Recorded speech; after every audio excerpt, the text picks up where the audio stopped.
হে everyone, তোমরা সবাই কেমন আছো? জানো তো, দীঘায় গিয়ে খুব ভাইরাল একটি খাবার আমি খেয়েছিলাম, সেটি হচ্ছে তুর্কি আইসক্রিম।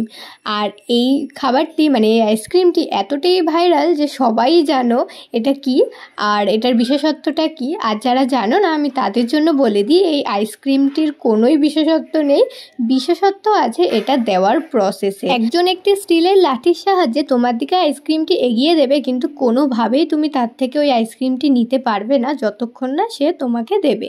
আবার অনেকে এমন আছে নিয়েও নিতে পারে, কিন্তু আমি অনেক চেষ্টা করেছিলাম, নিতে পারিনি। আর তোমরা কি জানো, এই একটা আইসক্রিমের দাম নিয়েছিল 100 টাকা। আমি 100 টাকা দিয়ে একটা আইসক্রিম কিনে খেয়েছি, ভাবা যায়। তবে এতটাই ভাইরাল সেই কারণে ট্রাই করেছিলাম। আর তোমরা কারা কারা এই আইসক্রিমটি খেয়েছো অবশ্যই কমেন্ট করে জানিও। দীঘা ডে ফার্স্ট ব্লগটি অলরেডি চ্যানেলে আপলোডেড, তোমরা যারা যারা দেখতে চাও লিঙ্কে ক্লিক করে অবশ্যই দেখে আসতে পারো।